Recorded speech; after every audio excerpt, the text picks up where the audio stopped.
Welcome,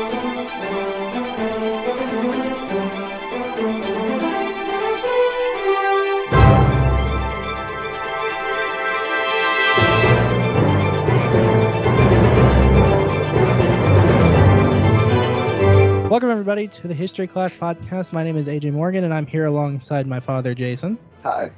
Today, we're going to be going over World War II. To get us started, would you like to talk about how World War II got started? Yeah, and I think to really start with that, you have to talk about how the Nazis came into power. In 1930, they got voted in and became the second largest political party of the time. And it wasn't until the next election that they really gained a majority, and then Hitler becomes chancellor, and once he becomes chancellor, he took full power and named himself Führer, of course.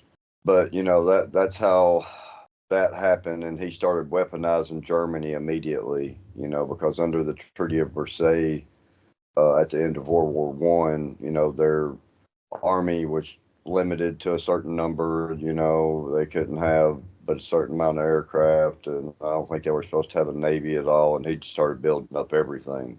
But March of 1938, he annexed Austria, which, in historical times was a part of Germany. And when German troops arrived, most of the people there were cheering for them and stuff. They were all for it. But then World War II, officially starts in 1939 when Germany invaded Poland and what became known as the Blitzkrieg, the Lightning War. Mm-hmm. And it's only been in recent decades that it's really come out how much drugs were involved in that Blitzkrieg. The Germans in the 30s came out on the market with a drug called Pervitin. Today we call it crystal methamphetamine or crystal meth or just plain meth, but they had it in tablet forms and they gave it to their tankers and their soldiers, and they were able to go further and faster than the Allies ever expected them to go. So, they ran over Poland in 35 days. They conquered the Netherlands in 5 days, and they ran over France and made them surrender within 6 weeks. Most of the Allies were on the other side of France. They didn't think the Germans could go through the Ardennes forest, and they definitely didn't think they could do it nonstop. And the Germans went nonstop through the Ardennes day and night, filled up on meth. And not only that, it makes you more aggressive and more alert. So, they were able to just keep going, and they took them by surprise. And it had a lot to do with drugs. And the Americans finally captured some of it and started synthesizing it, making it, their own versions of it, mm-hmm. And giving it to our pilots and stuff to keep them awake on long trips. But, that was really the beginning of it. But, I told you from the beginning, I just really wanted to do a brief overview of World War II, just so that people who don't really know much about it would get a general idea of it, how it got started, and some of the very key points of it. There's 3 points I'd really like to discuss. For the Americans, it was the Battle of Midway. Mm-hmm. It was really the first Japanese defeat in the Pacific. Technically, Pearl Harbor was considered a defeat for them, but considering they sunk almost all of our battleships, I wouldn't say that's a defeat for them. But during the Battle of Midway, we sunk 4 of their aircraft carriers and 1 of their heavy cruisers and countless aircrafts, and we only lost 1 carrier and 1 destroyer and some aircraft. And once that happened, it significantly hindered the Japanese offensive capabilities in the Pacific. After that, they were mainly on the defensive. After that, we were island hopping and just taking them island by island: Guadalcanal, Tarawa, Iwo Jima, Okinawa. Thousands, tens of thousands of Americans were dying on these islands and stuff, taking them, and the Japanese were fighting to the last man, and in some cases, hundreds of them jumped off cliffs to commit suicide because they had heard that Americans were, if they got captured by the Americans, they'd be tortured beyond belief. Mm-hmm. And it was really the Japanese who tortured, prisoners and put them to work against the Geneva Convention, made them slave laborers, and a lot of times they would just ceremoniously cut off their heads things Well, like that. The let's Japanese. talk about something a little more that makes World War II a little more infamous. World War II is not infamous just because it's a war, but because of what was going on inside the war. Nazis taking in Jewish people and killing them, what we call the Holocaust. Talk a little bit about that and how it affected the war. It took a long time for the rest of the world to even realize that the Holocaust was going on. When Hitler was discussing his plans for Germany and stuff, he downplayed all of the, what he was doing to the Jewish people. Most Germans didn't know what was going on or about the concentration camps and stuff. It was really, when it came out, most people had a hard time believing the sheer extent of it. And most people don't even realize that Stalin, the ruler of Russia at the time, was just as bad. He was committing genocide on a scale even larger than Hitler, according to most stats.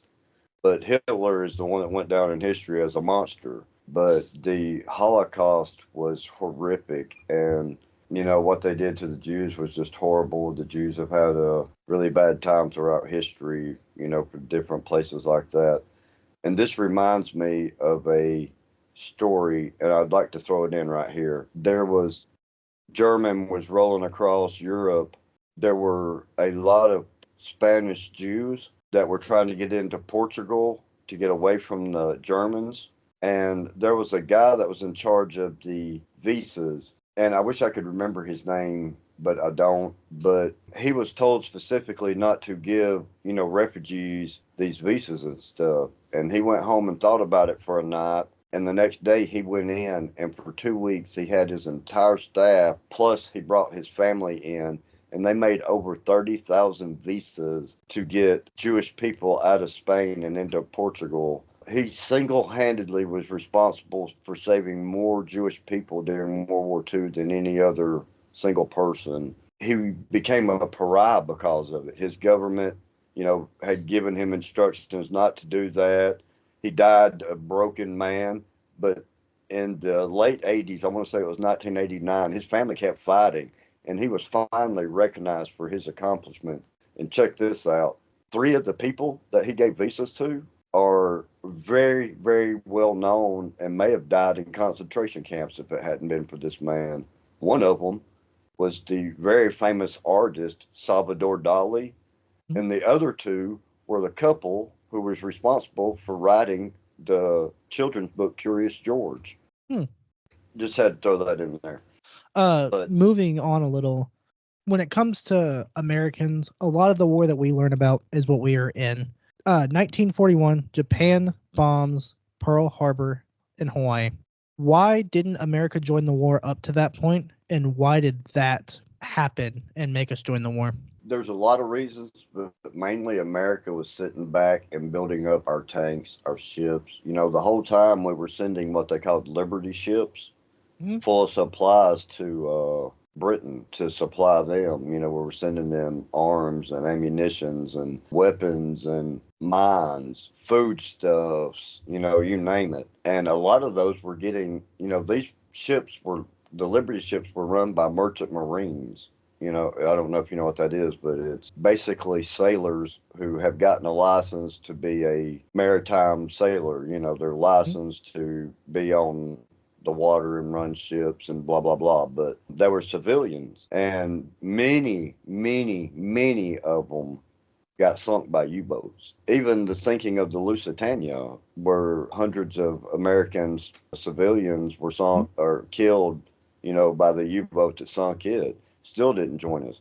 Yep. We sat back until the last possible moment so that we could build up our forces, train our armies, get our Marine Corps ready, get, all those tanks built up, all of our ship mobilized. We sat back. We were smart. We sat back and we did it. And obviously it worked, because America joining the bombing of Pearl Harbor is kind of what turned over the war. The bombing of Pearl Harbor is what made us join, but there's even conspiracy theory and quote unquote proof that we knew that they were going to bomb Pearl Harbor, that we had advanced knowledge of it, and that we let them do it so that it would galvanize the American people to go to war. But I don't really believe that. But because all of our battleships were parked there at Battleship Row there in Honolulu, Yeah. and they took out most all of our battleships, making it an aircraft war. I can understand why things like that get popular because it almost sounds like a movie. Like, oh, we're just gonna Yes. wait until they bomb us, and then now we have no choice, or people are gonna make us go to war. That's how we outsmart them. I But just don't see it being there true. was already Americans that had went and joined other people like Pappy Boyington that Hmm? I told you about, the Black Sheep Squadron that my grandfather was a mechanic for. Yeah. He fought with what was called the Flying Tigers in China. It was the American Volunteer Group, the AVG, and they called them the Flying Tigers. He already had like 20 confirmed Japanese kills in China before we joined the war, and he came back and got in the Marine Corps. One thing I want to transition to before we talk about some things like the inventions of the Nazis and things like that. Well, I I w- still had two key points I want to go over oh, go before ahead. Go we. ahead. Okay, the next key point, that was the turning point in the Pacific, the Battle of Midway. Hmm? But the battle on the Eastern Front was the Battle of Stalingrad. Is where Germany invaded Russia, and they got to Stalingrad, and the Russians had dug in, and the Germans couldn't take it, and Hitler refused to allow his troops to just bypass the city. He was determined to take it. If he'd have just went around it, it would probably have been completely different. But instead, they got bogged down. Winter set in, and you cannot beat Russians in Russia in winter. Mm-mm. Anybody that has ever studied history knows this. Napoleon got jacked up when winter set in. Yep. Same thing happened to Hitler and everybody else that's ever tried. You cannot win a war in Russia against Russians in winter. And he ended up losing, just about an entire army because of that. And it was a really significant turning point on the Battle of the Eastern Front. Okay. But one of the other things that I'd really, really like to talk about, one of the other things I consider a key point in World War II, and it's to give props to the British people during the Blitz of London and the Battle of Britain. Mm. Their ability to put up and to withstand the constant bombing that they were put under, and their ability to hold out, when the rest of Europe was pretty much overrun. Mm. All of the advances that they did, but their sheer ability to hold out and to be able to help us when D-Day happened, is a major thing. And Churchill said it best when, about the Battle of Britain, talking about the few pilots that they had left at that time. And he says the British people's ability to endure and outlast German fighters and bombers, the bravery and determination of all their pilots, never in the field of human conflict was so much owed by so many to so few, talking about the Royal Air Force. Mm. And I just think that sums up that part of it very nicely. And, I think those were really the significant. We could spend days talking about World War II. You grew up listening to me giving you lectures about it. I can talk about it forever, Mm-hmm. about all the different aspects of it. We could talk about the Battle of the Bulge. We could talk about this, that, and the other. But, those things to me are really important. And if we hadn't had Britain at D-Day, it would have been a lot different story. So, Well, you touched on that, something that I want to lead you into. okay. If we say the attack on Pearl Harbor was the turning point in the war, the beginning and the end would be D-Day, storming the beaches of Normandy, France. Talk a little bit about how that led to the end of the war.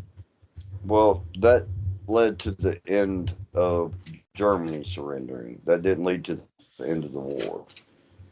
That led to the end of Germany surrendering, and the Germans were dug in so well. But the problem is we were kings of deception, and we had them convinced we were going to come in somewhere else. We had whole inflatable armies, inflatable tanks, yeah, and recordings of army camps and stuff that they were playing. And the Germans thought that we were literally coming in somewhere else and not at Normandy. So they were taken by surprise, and they held their reserves back, and they kept holding them back because Hitler thought they were coming in at the other place, at Calais, I believe. So by the time they finally deployed the reserves he had, it was too late. we'd already taken the beach and was moving inland. And then, we had to fight our way, across and into Germany, and Russia was coming in from the other side at the same time, and we met in Berlin, and then Berlin got split in half, because of that. Yeah, I think, that's what led to the end of Germany and them surrendering, but, it wasn't until we were dropped the A-bomb, the atomic bomb on Nagasaki and then Hiroshima, that actually ended World War II. And it took the second bomb, because the Japanese people were so stubborn, it took the second one to actually make them surrender. There's a story I'd like to tell about that. There was a man in Nagasaki when the first bomb went off, and he was from Hiroshima. He got on a train and went there and was there when the second bomb. He survived both friggin' bombs. I heard about that he had traveled to one and then went back home to the other and still alive. Yes, he went through both of them. Either one of them should have killed him, the radiation, and he survived both of them. And I watched an interview with him a couple of years ago, and he was in his 90s, then. He'd only just recently died 5 years ago, maybe? It hasn't been long. Something like that, yeah. It was just a truly amazing story. There's two last facts that may be interesting to some people and may not be aware of it about Hitler. First off, he was a tax dodger.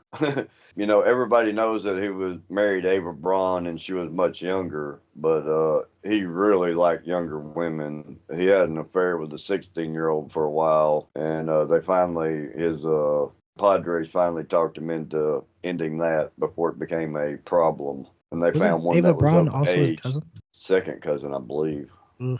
Yeah. Okay. But yeah, those were the main points of it and what I wanted to discuss about it.